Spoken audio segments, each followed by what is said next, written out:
এনসিপির কর্মসূচিতে আওয়ামী লীগের হামলার পর থমথমে গোপালগঞ্জ জেলা জুড়ে চলছে কারফিউ, শহরে শুনশান নিরাপত্তা। হত্যার উদ্দেশ্যে এনসিপির উপর হামলা চালায় আওয়ামী লীগ, বললেন নাহিদ। আজ সারা দেশে বিক্ষোভ কর্মসূচি ঘোষণা। রাজধানীর আদাপুর ও মোহাম্মদপুরে 1 ঘন্টার ব্যবধানে গুলি ও কুপিয়ে 2 জনকে হত্যা, এক হত্যাকারীকে জনতার গণধোলাই। রাজধানীর অলিগলি মহল্লায় গড়ে উঠেছে রাজনৈতিক দল নেই কর্মকাণ্ড, কার্যালয়ে ভুয়া কমিটি দিয়ে নিবন্ধন পাওয়ার চেষ্টা। বেনাপোল স্থলবন্দরে তীব্র জলাবদ্ধতা, গেট বন্ধ করতে বাধ্য হয় কর্তৃপক্ষ, পণ্য খালার কার্যক্রম ব্যাহত, ক্ষতির মুখে ব্যবসায়ীরা। যুদ্ধবিরতির মধ্যেই দামেস্কের রাঁচি এলাকায় ইসরায়েলের ড্রোন হামলা, নিহত 15 সামরিক কর্মী, প্রাণহানি বেড়ে 350।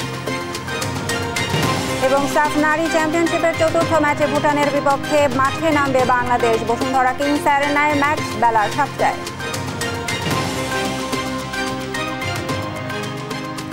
দেখছিলেন শিরোনাম সংবাদ সকালের সঙ্গে রয়েছি আমি সাইন ইসলাম। এবার বিস্তারিত। গোপালগঞ্জে জাতীয় নাগরিক পার্টির সমাবেশ ঘিরে হামলা ও সংঘর্ষ ও প্রাণহানির ঘটনার পর জেলায় চলছে 22 ঘন্টার কারফিউ। বুধবার রাত 8টা থেকে শুরু হওয়া কারফিউ বৃহস্পতিবার সন্ধ্যা 6টা পর্যন্ত বলবৎ থাকবে। শহর জুড়ে দেখা যায় শুনশান নীরবতা। শহর ও বাজারগুলোতে মানুষের উপস্থিতি অনেকটাই কম। গুরুত্বপূর্ণ পয়েন্টে অব্যাহত রয়েছে আইন শৃঙ্খলা বাহিনীর টহল। পরিস্থিতি নিয়ন্ত্রণে থাকার কথা জানায় তারা। এদিকে কারফিউর কারণে গোপালগঞ্জে আজকের এইচএসসি পরীক্ষা স্থগিত করা হয়েছে।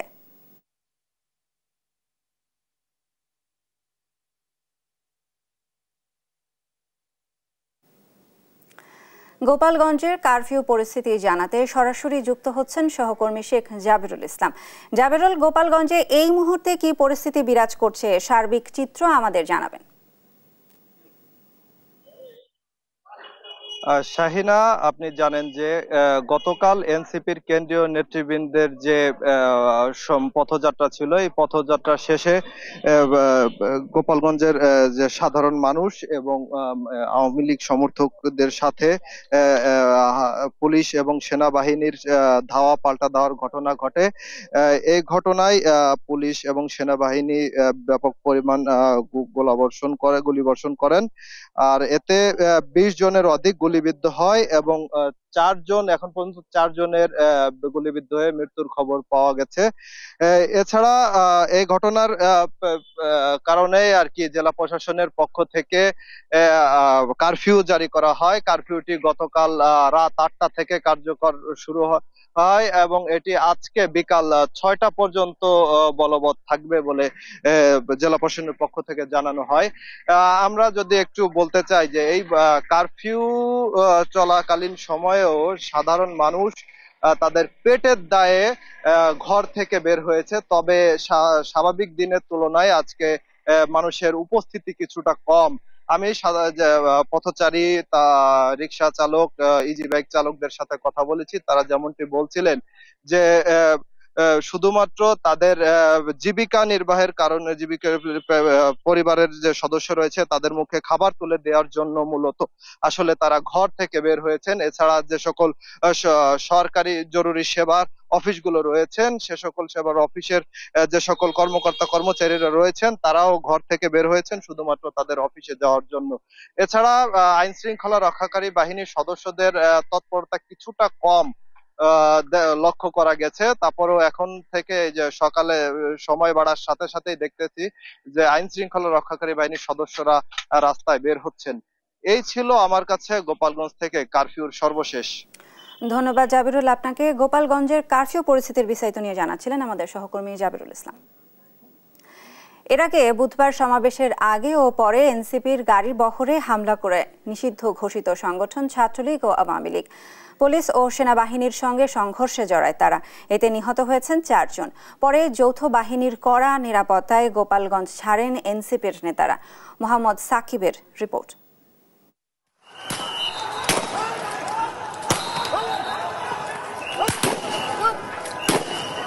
জাতীয় নাগরিক পার্টির মার্চ টু গোপালগঞ্জ কর্মসূচি ঘিরে বুধবার সকাল থেকে থমথমে পরিস্থিতি গোপালগঞ্জ জুড়ে। সকালে সমাবেশ স্থলে মঞ্চ ভাঙচুর ও হামলা করে নিষিদ্ধ ছাত্রলীগ এবং আওয়ামী লীগের অঙ্গ সংগঠনের নেতাকর্মীরা।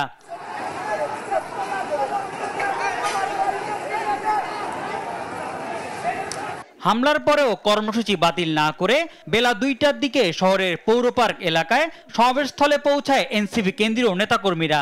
পরপর বক্তব্য দেয় নাহিদ, হাসনাত, সার্জিসরা। কিন্তু সমাবেশ শেষ হতেই পুনরায় হামলা শুরু করে নিষিদ্ধ সংগঠন ছাত্রলীগ। পুলিশ সেনাবাহিনীর সাথে শুরু হয় সংঘর্ষ, গুলিবর্ষণ। হামলা থেকে রক্ষায় প্রথমে গোপালগঞ্জ পুলিশ সুপারের কার্যালয়ে ও পরে সার্কিট হাউসে আশ্রয় নেন এনসিপির নেতাকর্মীরা। এই সময় পুলিশ ও সেনাবাহিনীর সঙ্গে আওয়ামী লীগ ও ছাত্রলীগের দফায় দফায় সংঘর্ষে গোপালগঞ্জ রূপ নেয় রণক্ষেত্রে। পরিস্থিতি নিয়ন্ত্রণে 4 প্লাটুন বিজিবি মোতায়েন সহ জারি করা হয় 144 ধারা। তবুও থামানো যায়নি সংঘর্ষ। এ সময় বিভিন্ন সরকারি ও বেসরকারি স্থাপনায় হামলা চালায় আওয়ামী সমর্থকরা। যৌথ বাহিনীর সঙ্গে সংঘর্ষ ও ধাওয়া পাল্টা ধাওয়ায় সাংবাদিক সহ বেশ কয়েকজন আহত হন। ভাঙচুর করা হয় সাংবাদিকদের গাড়িও। হামলার নিন্দা জানিয়ে এনসিপির উত্তরাঞ্চলের মুখ্য সংগঠক সার্জিস আলম তার ফেসবুকে বাসলে মুজিববাদের কবর রচনা করে ফেরার হুঁশিয়ারি দেন। এদিকে গণমাধ্যমের সঙ্গে এক ফোনালাপে হামলার সময় আইনশৃঙ্খলা রক্ষাকারী বাহিনীর সদস্যরা নির্লিপ্ত ছিল বলে অভিযোগ করেন দলটির সদস্য সচিব আক্তার হোসেন। পরে বিকেল 5টায় যৌথ বাহিনীর কড়া নিরাপত্তায় গোপালগঞ্জ ত্যাগ করেন এনসিপির কেন্দ্রীয় নেতারা। মোহাম্মদ সাকিব, দেশ টিভি। এর আগে আওয়ামী লীগ নেতা কর্মীদের হামলা, ভাঙচুর, অগ্নিসংযোগের মধ্যেই সমাবেশ করেছে জাতীয় নাগরিক পার্টির কেন্দ্রীয় নেতারা। এ সময় গোপালগঞ্জকে মুজিববাদীদের হাত থেকে মুক্ত করার ঘোষণা দেন এনসিপির আহ্বায়ক নাহিদ ইসলাম। আব্দুল্লাহ আল মারুফের রিপোর্ট। এনসিপির মার্চ ফর গোপালগঞ্জকে কেন্দ্র করে বুধবার সকাল থেকেই থমথমে গোপালগঞ্জ। সকালেই 2 দফায় পুলিশ ও ইউএনও গাড়িতে হামলা ও আগুন ধরিয়ে দেয় নিষিদ্ধ সংগঠন ছাত্রলীগ। এনসিপির কেন্দ্রীয় নেতারা সমাবেশস্থল পৌর পার্কে পৌঁছানোর আগেই মঞ্চে হামলা চালায় ছাত্রলীগের 200 থেকে 300 নেতাকর্মী। এ সময় বিপুল পরিমাণ চেয়ার ভাঙচুর করে তারা। সড়কে দেয় দেশীয় অস্ত্রের মহড়া। এ সময় পুলিশের ধাওয়া খেয়ে পালিয়ে যায় তারা। বেলা 2টার পর সমাবেশস্থলে পৌঁছান এনসিপির আহ্বায়ক নাহিদ ইসলাম, সদস্য সচিব আখতার হোসেন, দক্ষিণাঞ্চলের মুখ্য সংগঠক হাসনাত আবদুল্লাহ, উত্তরাঞ্চলের মুখ্য সংগঠক সার্জিস আলম সহ কেন্দ্রীয় নেতারা। এ সময় এনসিপির উত্তরাঞ্চলের মুখ্য সংগঠক সার্জিস আলম বলেন, কোন পরিবার বা দলের কাছে গোপালগঞ্জকে বর্গা দেওয়া হয়নি। কোন ব্যক্তি, দল আর কোন পরিবারকে সামনে রেখে এই গোপালগঞ্জকে বর্গা দিতে চায়, আমরা ঐক্যবদ্ধভাবে তাদের প্রতিহত করব। আওয়ামী লীগ পরিকল্পিতভাবে গোপালগঞ্জকে বাংলাদেশ থেকে আলাদা করেছে বলে মন্তব্য করেন এনসিপির দক্ষিণাঞ্চলের মুখ্য সংগঠক হাসনাত আবদুল্লাহ। আওয়ামী লীগ পরিকল্পিতভাবে গোপালগঞ্জকে বাংলাদেশ থেকে বিচ্ছিন্ন করেছে, ভবিষ্যৎ প্রজন্মের ভবিষ্যৎকে সংকটে ফেলেছে। এ সময় এনসিপির আহ্বায়ক নাহিদ ইসলাম বলেন, গোপালগঞ্জকে মুজিববাদীদের হাত থেকে মুক্ত করা হবে। মুজিববাদীরা মুক্তিযুদ্ধ ও গোপালগঞ্জকে কলুষিত করেছে। মুজিববাদীরা মুক্তিযুদ্ধকে কলুষিত করেছে, গোপালগঞ্জকেও কলুষিত করেছে। সেই গোপালগঞ্জকে আমরা আবার পুনরুদ্ধার করব, আবার সমুন্নত করব। মুজিববাদের কবর রচনা করে, ৭২-এর সংবিধানের কবর রচনা করে গণতান্ত্রিক বাংলাদেশ গড়ে তুলব। এটা আপনাদের কাছে আজকে আমাদের ওয়াদা। নিউজ ডেস্ক, দেশ টিভি। গোপালগঞ্জে এনসিপির পদযাত্রায় নিষিদ্ধ ছাত্রলীগের হামলার প্রতিবাদে উত্তাল রাজধানী ঢাকা। বুধবার বিকেল থেকেই বিভিন্ন রাজনৈতিক ও ছাত্র সংগঠনের নেতাকর্মীরা ঢাকার বিভিন্ন জায়গায় বিক্ষোভ মিছিল করে। এসব প্রতিবাদ কর্মসূচি থেকে নৃশংস এ হামলার তীব্র নিন্দা জানানো হয়। আরও জানাচ্ছেন জান্নাতুল মোহনা। গোপালগঞ্জে এনসিপির কর্মসূচিতে হামলা, ভাঙচুর ও অগ্নিসংযোগের প্রতিবাদে বুধবার বিকালে কিছুক্ষণের জন্য শাহবাগ ব্লক করে বৈষম্য বিরোধী ছাত্র আন্দোলন ও ফ্যাসিবাদ বিরোধী কয়েকটি সংগঠন। এ সময় 24 ঘন্টার মধ্যে হামলাকারীদের গ্রেফতার, জুলাই সনদ ঘোষণা ও পুলিশি ব্যবস্থা ঢেলে সাজানোর দাবি জানান বৈষম্য বিরোধী ছাত্র আন্দোলনের সভাপতি রিফাত রশিদ। নিন্দা জানান বাংলাদেশ গণতান্ত্রিক ছাত্র সংসদের নেতৃবৃন্দ। অবিলম্বে জুলাই ঘোষণাপত্র জারি করতে হবে। গোটা পুলিশি ব্যবস্থাকে ঢেলে সাজাতে হবে, সংস্কার করতে হবে। আওয়ামী সন্ত্রাসীদের দ্রুত গ্রেপ্তারের জন্য গোপালগঞ্জ সহ সারা দেশে 24 ঘন্টার মধ্যে সাঁড়াশি অভিযান পরিচালনা করতে হবে। সন্ধ্যার পর ঢাকা বিশ্ববিদ্যালয়ের কেন্দ্রীয় জামে মসজিদ থেকে বিক্ষোভ মিছিল করে ইসলামী ছাত্র শিবির। এই ঘটনার জন্য অন্তর্বর্তী সরকারের ব্যর্থতাকে দায়ী করে 5 আগস্টের মধ্যে ফ্যাসিবাদ নির্মূলে কার্যকরী পদক্ষেপ গ্রহণের আহ্বান জানান নেতারা। আমরা সুস্পষ্ট কণ্ঠে ইন্টারিম গভর্নমেন্টকে বলতে চাই, আপনারা যদি দায়িত্ব পালনে ব্যর্থ হন, আল্লাহর রাস্তায় দায়িত্বটা ছেড়ে দেন। আমরা আপনাদের প্রতি সম্মান রেখে আপনাদের ব্যক্তিত্বের প্রতি তাকিয়ে আমরা আপনাদেরকে সেই আসনে বসিয়েছিলাম, কিন্তু আপনারা চরমতম ব্যর্থতার পরিচয় দিচ্ছেন। আমি অনুরোধ করব অন্তর্বর্তীকালীন সরকারকে শহীদদের আকাঙ্ক্ষার আলোকে জুলাইয়ের স্পিরিটকে ধারণ করে নতুন বাংলাদেশের জন্য সবাই ঐক্যবদ্ধভাবে কাজ করুন। খুনি হাসিনা এবং তার দোসরদের দৃষ্টান্তমূলক বিচারের আওতায় নিয়ে আসেন। রাতে রাজধানীর বাংলা মোটরে এনসিপির কেন্দ্রীয় কার্যালয়ের সামনে বিক্ষোভ মিছিল করে দলটির ঢাকা মহানগর উত্তর ও দক্ষিণ শাখা। জান্নাতুল মোহনা, দেশ টিভি, ঢাকা। গোপালগঞ্জে হামলার প্রতিবাদে বৃহস্পতিবার সারা দেশে বিক্ষোভ কর্মসূচি ঘোষণা করেছে জাতীয় নাগরিক পার্টি এনসিপি। হামলায় জড়িতদের 24 ঘন্টার মধ্যে গ্রেফতারের দাবি জানিয়েছে দলটি। বুধবার রাত 9:30টায় খুলনার প্রেস ক্লাবের সংবাদ সম্মেলনে বিক্ষোভ কর্মসূচি ঘোষণা দেন দলটির আহ্বায়ক নাহিদ ইসলাম। বলেন, নেতাকর্মীদের হত্যার উদ্দেশ্যে মুজিববাদী সন্ত্রাসীরা জঙ্গি কায়দায় হামলা করেছে। যতই বাধা বিপত্তি আসুক, এনসিপি এগিয়ে যাবে বলেও জানান নাহিদ ইসলাম। অঙ্গ সংগঠনের সন্ত্রাসীরা আমাদের গোপালগঞ্জের কর্মসূচিতে হামলা করেছে। জাতীয় নাগরিক পার্টি এবং গণ অভ্যুত্থানের নেতৃবৃন্দদের হত্যার উদ্দেশ্যে যারা এই ঘটনার সাথে জড়িত, যাদের পরিকল্পনায়, যাদের অংশগ্রহণ এবং যারা হত্যা চেষ্টা চালিয়েছে, তাদেরকে দ্রুত সময়ের মধ্যে, আগামী 24 ঘন্টার মধ্যে তাদেরকে গ্রেফতার করতে হবে এবং পরবর্তীতে তদন্ত সাপেক্ষে বিচারের আওতায় আনতে হবে। গোপালগঞ্জের হামলার ঘটনায় এনসিপির আহ্বায়ক নাহিদ ইসলাম সহ অন্যান্য নেতা কর্মীদের সম্পর্কে সামাজিক যোগাযোগ মাধ্যমে কুরুচিপূর্ণ মন্তব্য করায় দিনাজপুরের অতিরিক্ত পুলিশ সুপার মোহাম্মদ মোশফিকুর রহমানকে প্রত্যাহার করা হয়েছে। বুধবার রাতে পুলিশ হেডকোয়ার্টার্সের অতিরিক্ত মহাপরিদর্শক মিয়া মাসুদ করিমের সই করা এক আদেশে তাকে প্রত্যাহার করা হয়।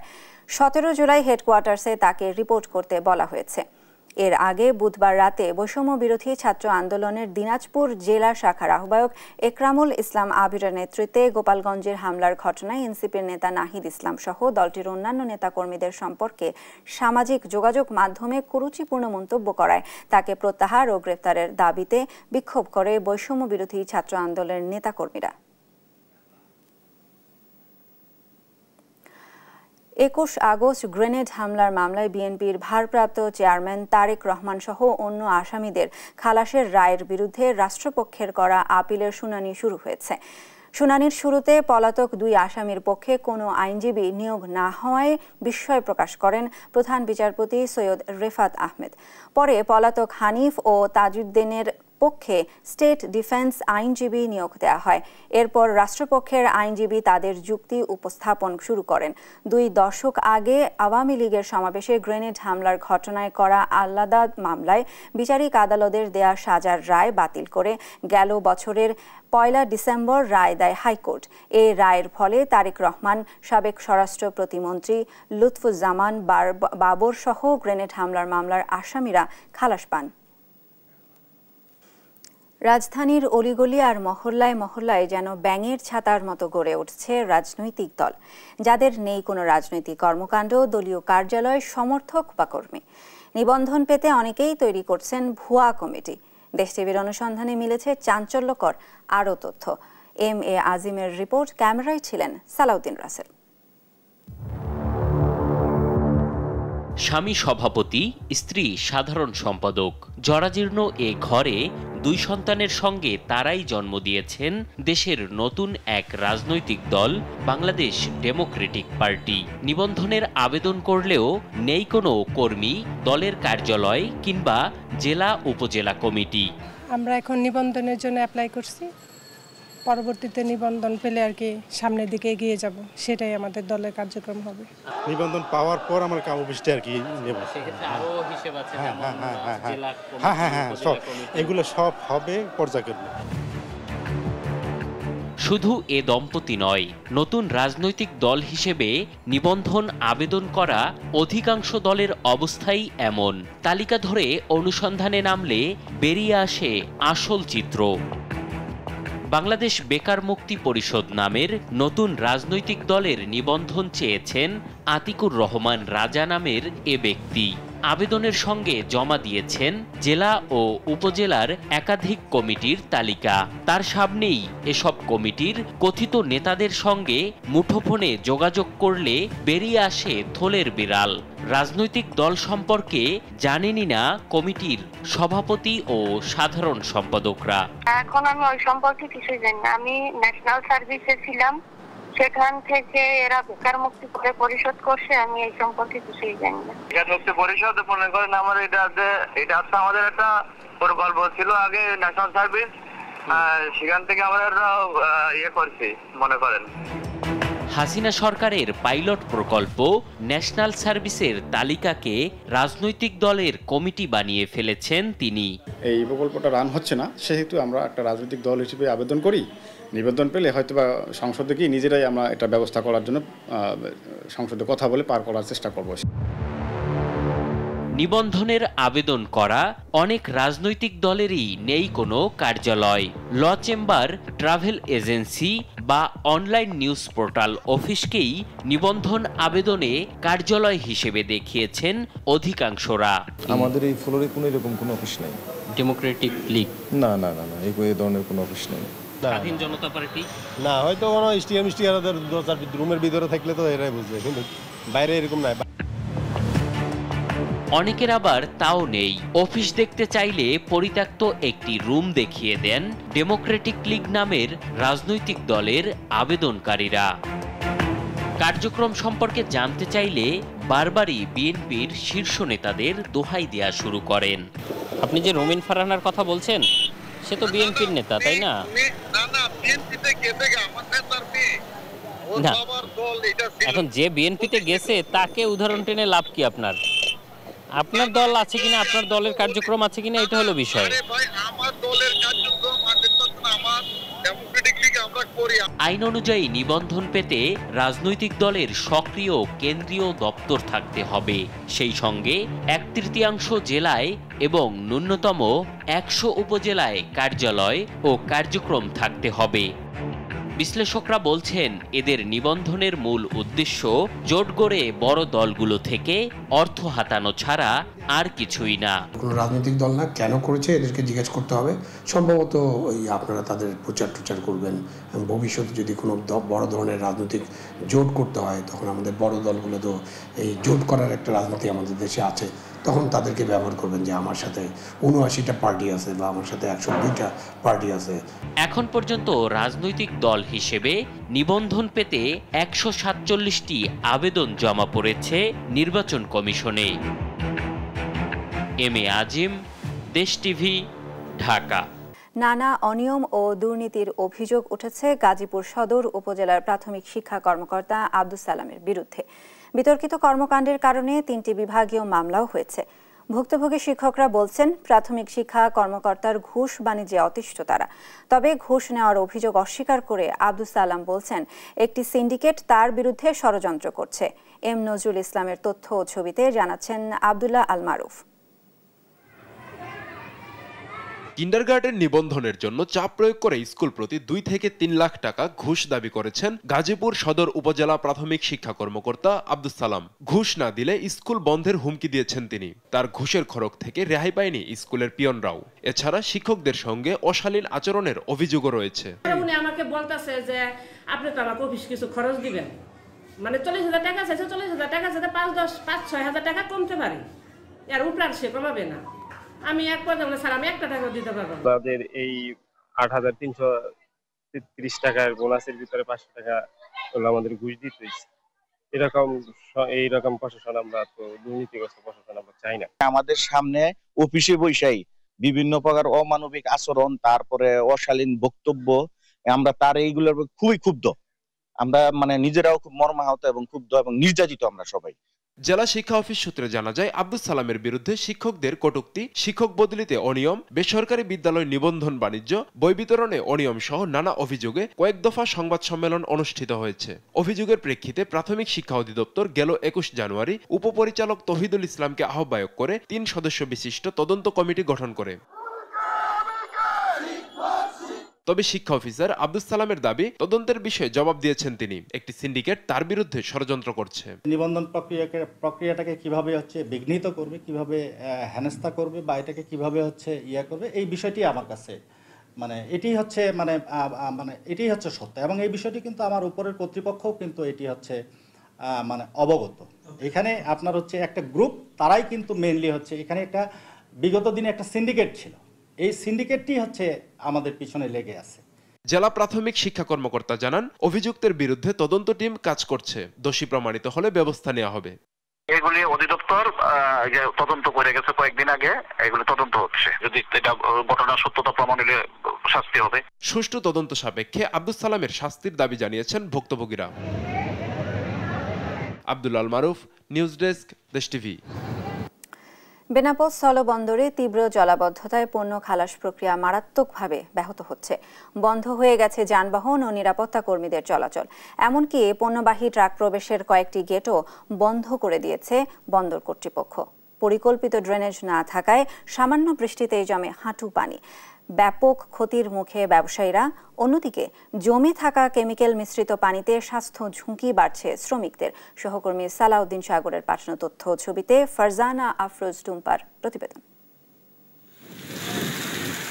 বেনাপোল বন্দরে ছোট পণ্য পণ্যাগারে এবং বড় পণ্য ওপেন ইয়ার্ডে রাখা হয়। তবে এসব স্থাপনা দীর্ঘমেয়াদী পরিকল্পনায় নির্মিত না হওয়ায় বৃষ্টিতে পানি নিষ্কাশনের অভাবে সৃষ্টি হয় জলাবদ্ধতা। এতে পণ্যের মান নষ্ট হয় এবং চলাচলে সমস্যা হয়। এছাড়া বন্দরে বছরের পর বছর পড়ে থাকা কেমিক্যাল বর্জ্যের সাথে বৃষ্টির পানি মিলে চুলকানি সহ নানা রোগে আক্রান্ত হচ্ছেন বন্দর ব্যবহারকারীরা। বন্দরের যে অবকাঠামো উন্নয়নমূলক কাজ হয়েছে, এই উন্নয়নমূলক কাজটা ছিল একদম অপরিকল্পিত। এই অপরিকল্পিত উন্নয়নমূলক কার্যক্রম হওয়াতে আজকে বেনাপোল বন্দরে এই জলাবদ্ধতার সৃষ্টি হচ্ছে। শ্রমিকরা বলছেন, একদিন বৃষ্টি হলে প্রায় 3 দিন পানি জমে থাকে। এতে দূর দূরান্ত থেকে এসে খালি হাতে বাড়ি ফিরতে হয় তাদের। বন্দরের পানি নিষ্কাশনে স্থায়ী ব্যবস্থা নিতে সরকারের কাছে দাবি জানিয়েছেন শ্রমিক নেতারা। একদিন বৃষ্টি হয় তাহলে 3-4 দিন সেটা সাইডে বৃষ্টি পানি জমে থাকে। একদিন যদি বৃষ্টি হয় তা 3 দিন আমরা কাজ করতে পারি না, এতে পানি জমে থাকে। পোর্ট কর্তৃপক্ষ, সরকার উদ্বোধন কর্তৃপক্ষ আকুল আবেদন, যাতে করে যত তাড়াতাড়ি পারে পোর্টের পানি নিরসন করুক এবং আমাদের কর্মজীবী শ্রমিকদের কাজে ফিরতে পারে তার সুব্যবস্থা করার জন্য মর্জি হয়। বন্দর কর্তৃপক্ষ বলছে, জলাবদ্ধতা নিরসনে পৌর কর্তৃপক্ষের সাথে সমন্বয় করে উদ্যোগ নেওয়া হয়েছে। বৃষ্টি থেমে গেলে পরিস্থিতি স্বাভাবিক হয়ে যাবে বলছেন তারা। জলাবদ্ধতা নিরসনের জন্য সর্বোচ্চ কার্যক্রম পরিচালনা করে যাচ্ছি।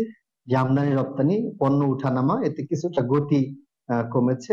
বৃষ্টি থেমে গেলে আবার সবকিছু স্বাভাবিক হয়ে যাবে। দেশের সর্ববৃহৎ স্থলবন্দর হলেও বেনাপোল স্থলবন্দরটির শেড ও ইয়ার্ড অপরিকল্পিতভাবে নির্মিত হওয়ায় একটু বৃষ্টিতেই পানি জমে বন্ধ হয়ে যায় পণ্য খালাস।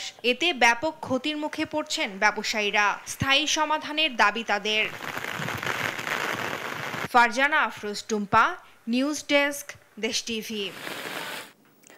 টানা বৃষ্টিতে সাতক্ষীরায় জলাবদ্ধতার সৃষ্টি হয়েছে। প্লাবিত হয়েছে পৌরসভার 9টি ওয়ার্ড ও সদর উপজেলার 6টি ইউনিয়ন। আরও জানাতে সরাসরি যুক্ত হচ্ছেন সহকর্মী শরীফুল্লাহ কায়সার সুমন। সুমন, জলাবদ্ধতার নিরসনে প্রশাসন কি ব্যবস্থা নিচ্ছে, সেখানকার বিস্তারিত নিয়ে আমাদের জানাবেন। আমি দাঁড়িয়ে আছি শায়না সাতক্ষীরা সদর উপজেলা পরিষদের যে কম্পাউন্ড তার মধ্যেই। একই সাথে এটি হচ্ছে সাতক্ষীরা জেলা নির্বাচন অফিস কার্যালয়। গোটা সাতক্ষীরা আজকে একেবারে জলাবদ্ধতায় মগ্ন। আপনি এটাকে হয়তো কোনোভাবে ভেবে বসতে পারেন যে এটি মগ্ন কোনো জলাশয়, না, এটি কোনো মগ্ন জলাশয় নয়। আজকে যে চিত্রটি দেখা যাচ্ছে এটি একদম একেবারেই বৃষ্টির পানি এবং একই সাথে যে অপরিকল্পিত মৎস্য চাষের কারণে পুরো উপজেলা ব্যাপী যে পরিস্থিতি সৃষ্টি হয়েছে জলাবদ্ধতা, তারই তারই একটি করুণ চিত্র এটি আসলে একেবারে এখান দিয়ে যখন মানুষ যাতায়াত করছে সেটি হাঁটু সমান পানি দিয়ে কখনো কখনো এখান থেকে মানুষ পড়ে যাচ্ছে এবং দুরবস্থা। এই গোটা ক্যাম্পাসটি আজকে আক্রান্ত। একই সাথে সামনে ফায়ার সার্ভিস অর্থাৎ ফায়ার ব্রিগেডের যে অফিস সেটিও কিন্তু এখন জলমগ্ন। সাতক্ষীরার 6টি ইউনিয়ন অর্ধ, 4টি ইউনিয়ন পরিপূর্ণ এবং একই সাথে সাতক্ষীরা পৌর এলাকার 9টি ওয়ার্ডের 9টি যে ওয়ার্ড রয়েছে সেই 9টি ওয়ার্ডই জলাবদ্ধতায় মগ্ন। এই অবস্থায় মানুষের মধ্যে একটা মানে হাহাকার অবস্থা সৃষ্টি হয়েছে।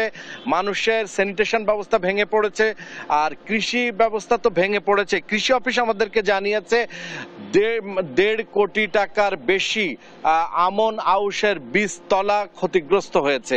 আমি একজন সাবেক জনপ্রতিনিধির সাথে কথা বলছি, কি অবস্থা?